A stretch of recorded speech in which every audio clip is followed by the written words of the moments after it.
এই খবরের দিকে আমরা নজর রাখবো।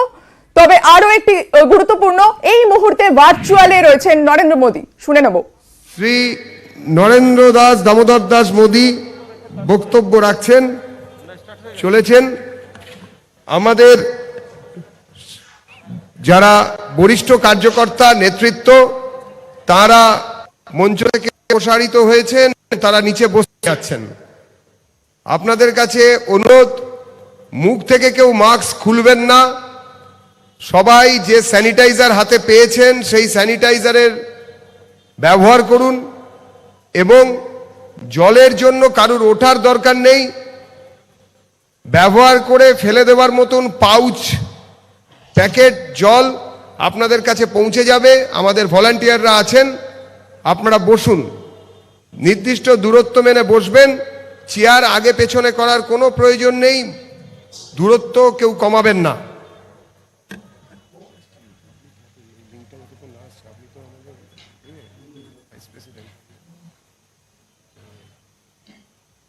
भारत माता की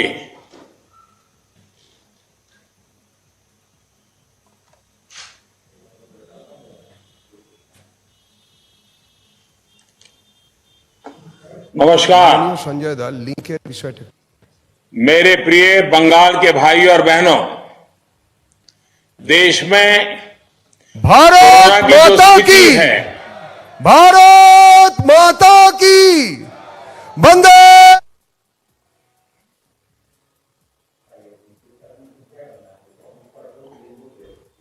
देश में जय जय श्री राम।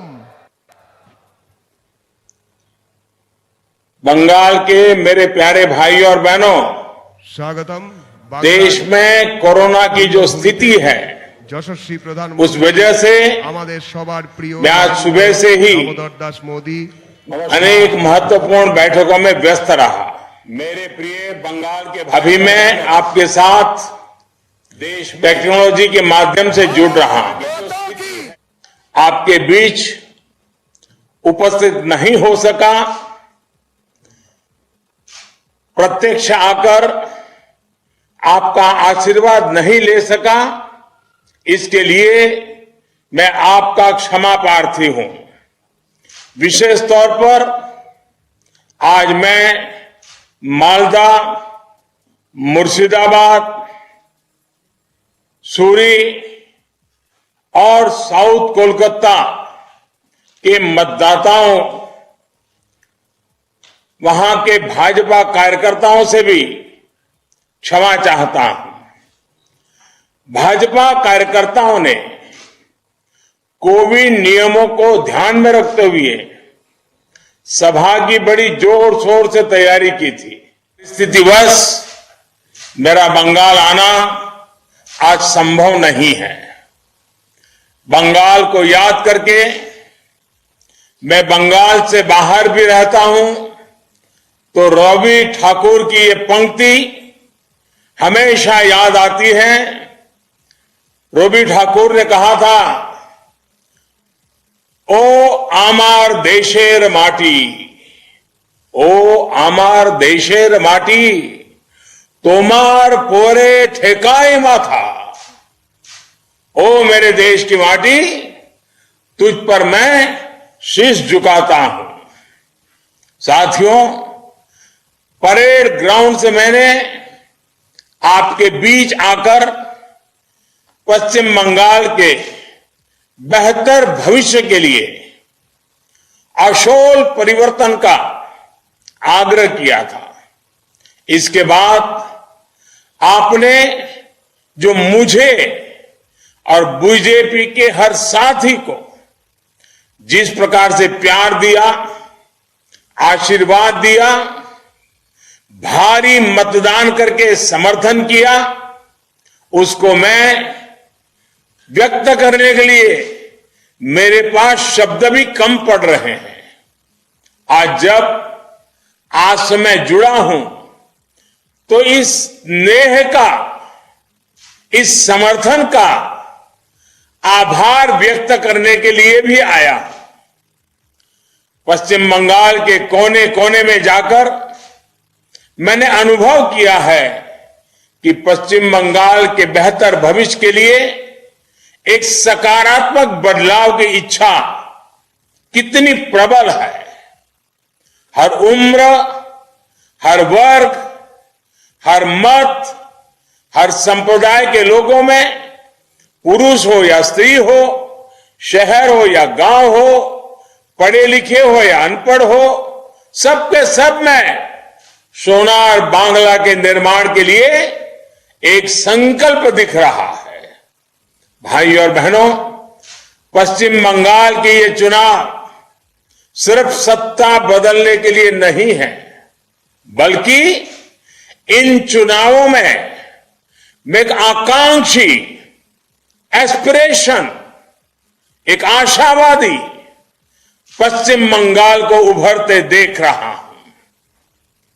गांव हो या शहर, हर जगह बेहतर जीवन, बेहतर शिक्षा, बेहतर रोजगार, बेहतर विकल्प के लिए एक तड़प देख रहा हूं।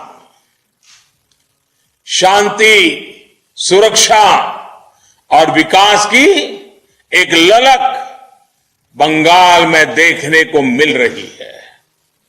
पश्चिम बंगाल आज एक ऐसे शासन के लिए लालायित है जहां सरकार का हर विभाग ईमानदारी से अपना काम करे, अपना दायित्व निभाए। भेदभाव से मुक्त, सद्भाव से युक्त ऐसी व्यवस्था के लिए पश्चिम बंगाल वोट दे रहा है। बंगाल के लोग काम के अवसर चाहते हैं, श्रम की गरिमा चाहते हैं, डिग्निटी ऑफ लेबर। बंगाल के लोग ईज ऑफ लिविंग चाहते हैं, ईज ऑफ डूइंग बिजनेस चाहते हैं, और बंगाल की ऐसी हर इच्छा पूरी करने का बीजेपी ने संकल्प लिया है। साथियों, ये समय बंगाल को एक नई ऊर्जा के साथ 21वीं सदी के तीसरे दशक में बहुत तेजी से आगे बढ़ाने का है। मालदा, मुर्शिदाबाद से लेकर वीरभूम और कोलकाता तक हर कोई ये चाहता है कि पश्चिम बंगाल का वो पुराना गौरव लौट आए।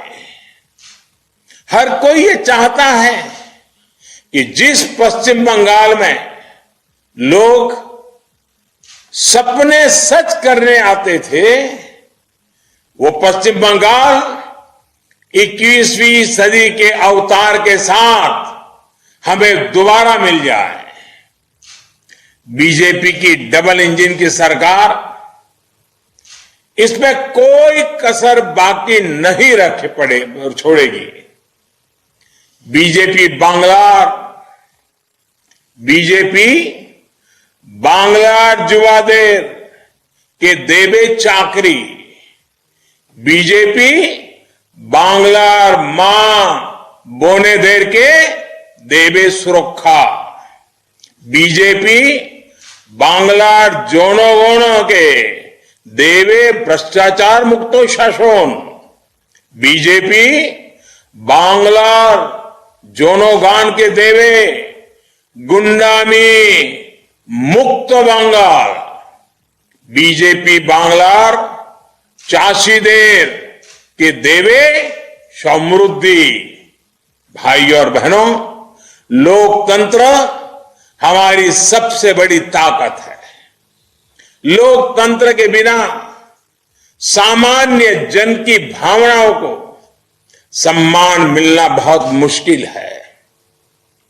देश के अन्य राज्यों की तरह ही पश्चिम बंगाल में भी लोकतंत्र का गौरव हमारा पंचायत सिस्टम रहा है। गांव में पंचायतों को और शहरों में नगर निगमों और नगर पालिकाओं को उनकी लोकतांत्रिक शक्ति फिर से एक बार वापस लौटाना, ये हमारी प्राथमिकता रहेगी। ये संस्थान विकास और विश्वास के सबसे पहले माध्यम होते हैं। संकट की स्थिति में जनता सबसे पहले इन्हीं संस्थानों तक पहुंच पाती है। इसलिए इस सिस्टम पर फिर से भरोसा जगाना बहुत जरूरी है। पक्ष और विपक्ष की डिबेट और डिस्कशन की समृद्ध परंपरा पश्चिम बंगाल में और फले फूले, ये सुनिश्चित करना बीजेपी सरकार की प्रतिबद्धता रहेगी। साथियों, समाज में सकारात्मकता और सद्भाव विकास का प्रमुख रास्ता है। इसके लिए कानून का राज हो, समय पर सभी की सुनवाई हो, यह बहुत जरूरी है। कानून सुनेगा, कानून निष्पक्ष भाव से काम करेगा तो जीवन भी आसान होगा और व्यापार कारोबार भी आसान होगा। घुसपैठ, तस्करी, अवैध कारोबार, हिंसा, तोलाबाजी, सिंडिकेट, ये विकास के घोर दुश्मन है। भारत में निवेश करने के लिए दुनिया संभावनाएं तलाश कर रही है। लगातार रिकॉर्ड निवेश भारत में हो रहा है। इस निवेश का एक बड़ा हिस्सा पश्चिम बंगाल में लगे। यहां हर प्रकार के शिल्प को, हर प्रकार के रोजगार को बल मिले, इसके लिए बीजेपी सरकार भरपूर प्रयास करेगी।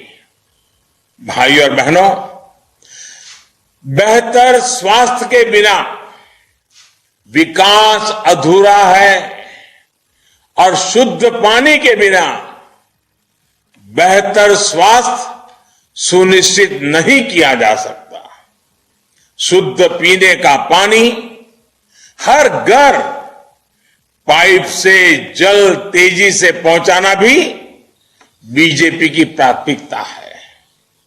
बंगाल के हर घर को पाइप में शुद्ध जल मिलेगा तो माताओं बहनों की तकलीफ तो कम होगी ही, आने वाली पीढ़ियां अनेक गंभीर बीमारियों से मुक्त होगी।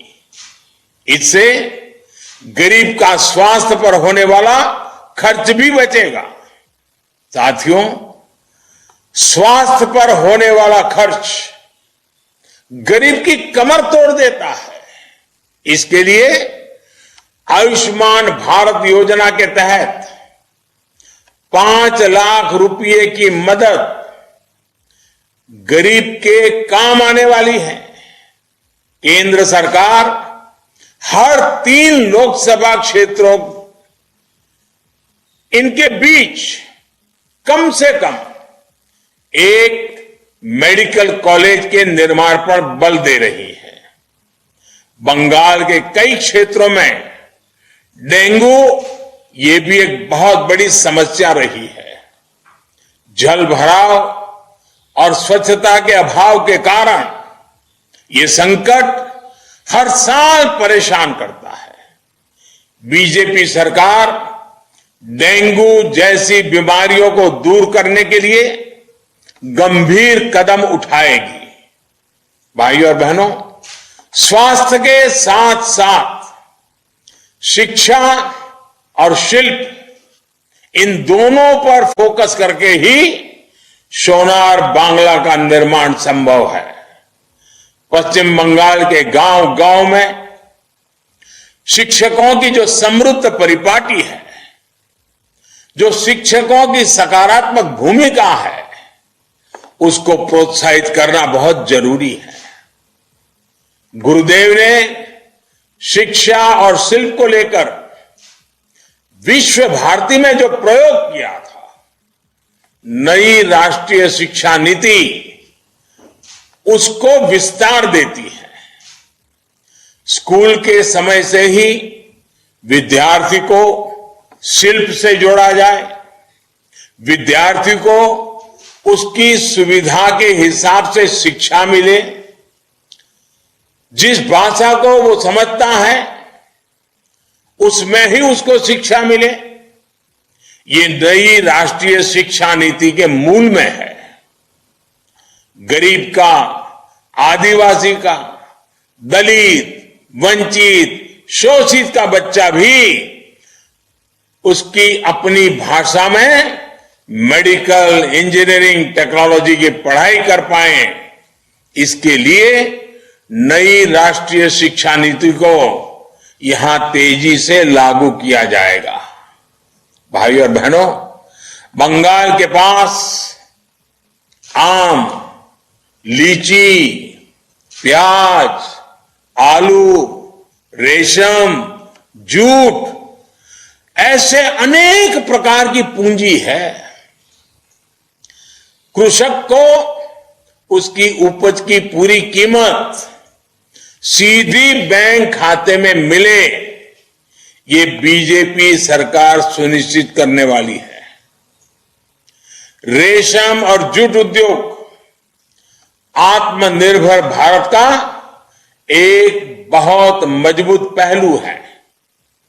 इसको प्रोत्साहित करना हमारी प्रतिबद्धता है। इसी प्रकार फल, सब्जियों की वेस्टेज को रोकने के लिए भी किसानों को हर संभव मदद उपलब्ध कराई जाएगी।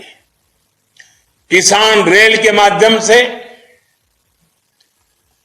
फल सब्जियों के लिए कोल्ड स्टोरेज की एक बहुत बड़ी सौगात मिल रही है। कोल्ड स्टोरेज हो, कृषि आधारित शिल्प हो, या फिर नदियों में डैम बनाकर सिंचाई की सुविधाओं का निर्माण हो, इनके लिए बीजेपी सरकार तेजी से काम करने वाली है। यहां अधिक से अधिक कृषि आधारित शिल्प लगे, इसके लिए केंद्र सरकार ने पहले ही व्यापक प्रयास शुरू कर दिए हैं।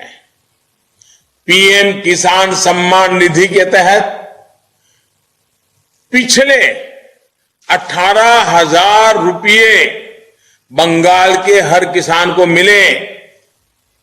इसके लिए सरकार बनते ही काम शुरू किया जाएगा। साथियों, बंगाल के अनेक क्षेत्रों में मत्स्य पालन को और ब्लू इकोनॉमी को और अधिक बढ़ावा देने की जरूरत है। मत्स्य पालकों को प्रधानमंत्री मत्स्य संपदा योजना का पूरा लाभ मिले, ये सुनिश्चित किया जाएगा। इसके तहत मछली के चारे से लेकर दवा और फिर बाजार पहुंचाने तक एक बेहतर इंफ्रास्ट्रक्चर के लिए केंद्र सरकार मदद दे रही है। बीजेपी सरकार का प्रयास है कि मछली की प्रोसेसिंग के जुड़े शिल्प पश्चिम बंगाल में लगे, ताकि मछली के कारोबार में ज्यादा से ज्यादा लाभ सुनिश्चित हो। भाइयों और बहनों, मालदा, मुर्शिदाबाद हो, बीरभूम हो या फिर कोलकाता, हर जिले की, हर शहर की अपनी ताकत है। यही ताकत सोनार बांग्ला की प्रेरणा बनेगी। गुरुदेव ने विश्व भारती के लिए जो मंत्र दिया वो है यत्र विश्वम भवते निडम, यानी सारा विश्व एक घोंसला है, एक घर है। इसी भाव के साथ सबको अंगीकार करते हुए बंगाल, बीरभूम, कोलकाता ऐसे शहर हर सपने को सच करता आया है। कोलकाता देश के उन शुरुआती शहरों में था जहां बिजली आई, जब देश के दूसरे शहरों में तांगे चलते थे, यहां ट्राम चलती थी। जब दूसरे शहरों में ऑटो नहीं था, तब यहां टैक्सी चलती थी। जब दूसरे शहरों में बसें चलने लगी, तब यहां मेट्रो ट्रेन की तैयारी चल रही थी। पब्लिक ट्रांसपोर्ट में कोलकाता और पश्चिम बंगाल की इसी लीडरशिप को नए दशक में हम सशक्त करेंगे। अभी कोलकाता मेट्रो के विस्तार का काम तेजी से चल रहा है। बीजेपी सरकार बनने के बाद ये काम और तेज गति से आगे बढ़ेगा। भाई और बहनों, कोलकाता हो या पश्चिम बंगाल के दूसरे शहर, प्रदूषण से मुक्ति बहुत जरूरी है। सीएनजी आधारित ट्रैफिक, रसोई में पाइप से सस्ती गैस, ऐसे सिटी गैस डिस्ट्रीब्यूशन नेटवर्क का विस्तार, इलेक्ट्रिक मोबिलिटी, ऐसे तमाम कदमों से प्रदूषण में जरूरी कमी आएगी। शहरों में ड्रेनेज सिस्टम को सुधारना, नदी किनारे घाटों का सुंदरीकरण करना, ये शहर के जीवन को बेहतर बनाएगा। कोलकाता की तो पहचान सिटी ऑफ जॉय के रूप में रही है। आधुनिक इंफ्रास्ट्रक्चर के माध्यम से इसको सिटी ऑफ फ्यूचर के रूप में विकसित किया जाएगा। साथियों, पश्चिम बंगाल फिर से आत्मनिर्भर भारत का, भारत के ग्लोबल एक्सपोर्ट का अहम सेंटर बने, इसके लिए यहां आशोल परिवर्तन चाहिए। यहां हल्दिया से लेकर बनारस तक एक महत्वपूर्ण इनलैंड वाटरवे पर तेजी से काम चल रहा है। श्यामा प्रसाद मुखर्जी पोर्ट के आधुनिकीकरण पर पहले ही काम शुरू हो चुका है। बीते सालों में जो काम यहां किया गया है, उसके सकारात्मक परिणाम हमें देखने को मिल रहे हैं और भारत सरकार के नाते मुझे संतोष है कि हम कई अवरोधों के बावजूद भी इन कामों को कर पाए, आगे बढ़ा पाए।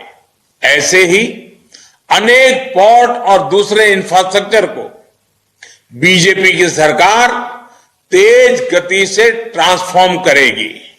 साथियों, गांव हो या शहर, अपना पक्का घर हर परिवार का सपना होता है।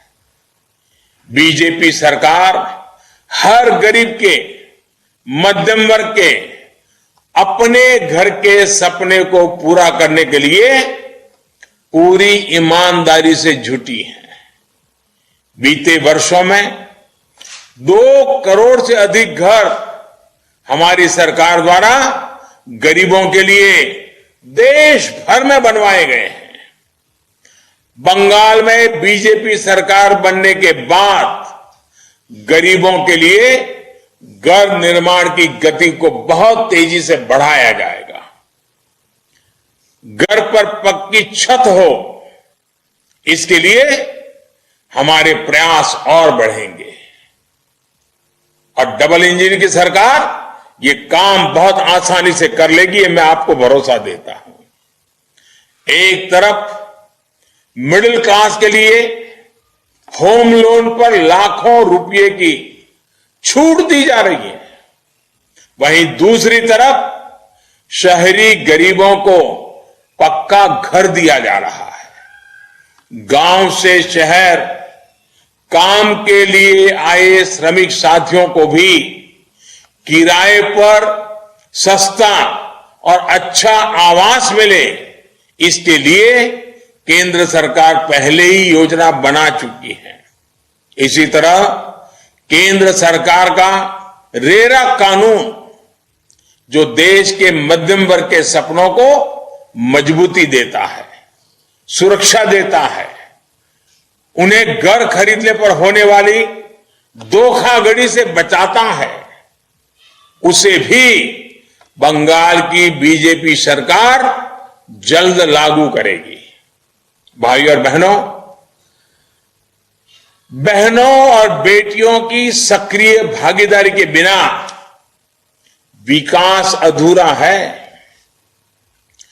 बीजेपी सरकार की यह कोशिश है कि बेटियों के जन्म से लेकर बुढ़ापे तक उनको हर वो सुविधा और प्रोत्साहन मिले जिससे वो बेहतर समाज का निर्माण कर सके। पश्चिम बंगाल तो नारी शक्ति की एक बहुत बड़ी प्रेरणा स्थल रही है, एक प्रकार से पूजनीय स्थल रहा है। बेहतर गर्ल्स कॉलेज हो, टेक्निकल एजुकेशन से जुड़े बेहतरीन संस्थान वहां हो, इसके लिए बीजेपी सरकार प्राथमिकता के आधार पर काम करेगी। बेटियों के खिलाफ संगीन अपराध करने वालों को जल्द से जल्द सजा हो, इसके लिए पश्चिम बंगाल में दर्जनों फास्ट ट्रैक कोर्ट बनाने के लिए भाजपा सरकार आते ही तुरंत काम शुरू कर देगी। नारी शक्ति के आत्मविश्वास और आत्मनिर्भरता को सशक्त करने के लिए बीजेपी के संकल्प पत्र में विस्तार से हमने चर्चा की है।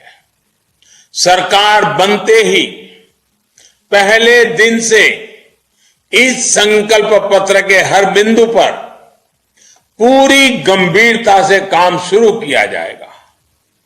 सोनार बांग्ला का निर्माण हम सभी के प्रयासों से होगा, सबको साथ लेकर होगा।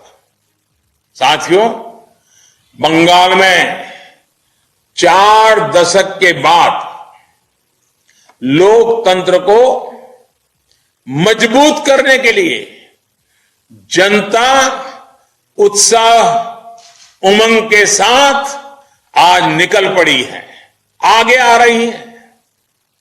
उसे मुक्त मन से अपने अधिकार का प्रयोग करके अपनी पसंदगी की सरकार चुनने का स्वतंत्र रूप से अवसर मिला है। अब बंगाल चुनाव में मतदान के 2 फेज बचे हैं, 2 चरण बचे हैं, और एक तरह से चुनाव की दृष्टि से एक प्रकार से मेरी ये आज तो मैं रूबरू आकर के अपनी आखिरी रैली करके आपका धन्यवाद करता, लेकिन वर्चुअली भी एक प्रकार से मेरी ये आखिरी रैली इस चुनाव की है। अब तक बंगाल की जनता ने बहुत उत्तम मतदान किया है। पूरे देश को प्रेरणा दे इतना भारी मतदान किया है। मैं आपसे प्रार्थना करता हूं कि आगे भी आप ऐसा ही करिएगा, और भले ही 2 चरण की अभी 2 चरण बाकी हो, लेकिन आपको एक ही बार निकलना है मतदान के लिए। मतदान के लिए जो दिशा निर्देश बनाए गए हैं उनका पालन हो, ये सुनिश्चित करते हुए ही आप मतदान करिएगा। साथियों, अंत में एक बार फिर मेरा आपसे आग्रह रहेगा कि कोरोना से बचाव के हर उपाय पर गंभीरता से आप उसका पालन करते रहें। अस्पतालों पर जो दबाव है उसको हमें अपनी सावधानी से कम करना है। वैज्ञानिक और मेडिकल सलाह के आधार पर ही हमें आगे बढ़ना है। एकजुट होकर कश्मीर से कन्याकुमारी, अटक से कटक, हमें एकजुट होकर इस लड़ाई को लड़ना है। टीके के दौरान भी, टीके के बाद भी मास्क जरूरी है। पूरे चेहरे को मास्क से ढकना जरूरी है। दवाई भी, कड़ाई भी, इस मंत्र को हमें याद रखना है। हम सबकी एकजुटता से ही हर लक्ष्य प्राप्त होगा। बंगाल जीतेगा, बीजेपी जीतेगी, हम सब मिलकर जीतेंगे। बंगाल बढ़ेगा, बंगाल बहुत आगे बढ़ेगा, सोनार बांग्ला बनेगा। मैं अपनी बात यूनिवर्सिटी ऑफ कलकत्ता के लिए रवि ठाकुर ने जो गीत लिखा था उसी से समाप्त कर रहा हूं। शुभो शुभो कर्मपोथे, शुभो कर्मपोथे ধরো নির্ভয় গান। সব দুর্বল संचय हो अवसान। अपने शुभ कर्म पथ पर निर्भीक होकर आगे बढ़िए। आपकी सभी रुकावटें और शंकाएं समाप्त हो। इसी संकल्प के साथ आप सभी से आज्ञा चाहता हूं। आपके परिवार के उत्तम स्वास्थ्य के लिए प्रार्थना करता हूं। 2 मई बंगाल के जीवन में सोनार बांग्ला की तरफ एक बहुत मजबूत कदम आप लोग बढ़ाने वाले हैं। और जैसा मैंने पहले वादा किया था, नई सरकार बीजेपी की बनने वाली है और बीजेपी की सरकार के शपथ समारोह में मैं रूबरू आकर के आप सबको सर झुका करके नमन करने वाला हूं। आपका धन्यवाद करने वाला हूं। मैं फिर एक बार आप सबका हृदय से बहुत बहुत आभार व्यक्त करता हूं। धन्यवाद। সপ্তম এবং অষ্টম দফার এখনো নির্বাচন বাকি রয়েছে গোটা রাজ্যে এবং করোনা যেভাবে বাড়তে শুরু করে দিয়েছে তাতে প্রধানমন্ত্রী নরেন্দ্র মোদী তিনি রাজ্যে আসছেন না ঠিকই, কিন্তু তিনি নির্বাচনী প্রচার সারলেন ভার্চুয়ালি। এবং যেই খবরের দিকে পাশাপাশি আমরা নজর রাখবো যে মমতা বন্দ্যোপাধ্যায় তিনি রীতিমতো তোপ দেখেছেন নির্বাচন কমিশনকে এবং প্রধানমন্ত্রীর কর্মসূচি থাকায় কমিশন আগে মিটিং মিছিল বন্ধ করেনি। বিজেপির কথায় কাজ করেছে কমিশন, এমনটাই তোপ দেখে আজ বলেছেন তৃণমূল নেত্রী। কি বলেছেন শোনাবো। আমরা নিশ্চয়ই চাই না জনগণ আক্রান্ত হোক, কিন্তু সাথে সাথে ইলেকশন কমিশনের উচিত ছিল 3টে ইলেকশন একসাথে ক্লাব করে দেওয়া। কি হতো, 8টার জায়গায় 5টা ইলেকশন হতো। তবে ইলেকশন কমিশন আপনারা তো জানেন বিজেপির কথা শুনে চলে, বিজেপি যা বলবে তাই করবে। হঠাৎ কালকে ক্যাম্পেইনটা বন্ধ না করে তো আগেও করতে পারতো, কিন্তু যেহেতু প্রধানমন্ত্রী মিটিং ছিল বলে করা যাবে না। প্রধানমন্ত্রী মিটিংটা ক্যান্সেল করলেন, আদৌ মিটিং ছিল কিনা আমি জানি না, বলে কালকে হঠাৎ করে সব ইনস্ট্রাকশনই ওদের আসে রাত 10টার সময় অথবা রাত্রি 8টার পরে, যখন জনসংযোগটা কমে যায়। এর আগে যদি বিকেলবেলায় আমরা পেতাম তাহলে আমি আরও 2টো মিটিং ছুঁয়ে দিতে পারতাম কালকে, কিন্তু সেটা আমাদের জানানো হয় না। লাস্ট মোমেন্টে জানানো হচ্ছে সকাল থেকে হবে না, এই ধরনের। তো যাই হোক, জনগণের স্বার্থে আমরা মেনে নিয়েছি, কিন্তু কথা হচ্ছে নির্বাচন কমিশনকেও বারবার আমরা বলেছিলাম যে আপনারা ইলেকশনটাকে ক্লাব করুন। কেন 8টা ফেজ করার তো কোনো প্রয়োজন নেই, শুধু সেন্ট্রাল ফোর্সকে দিয়ে বিজেপির পক্ষে কাজ করানোর জন্য। इससे समझाओ। विन ग्रिप टेक्नोलॉजी कुछ इस तरह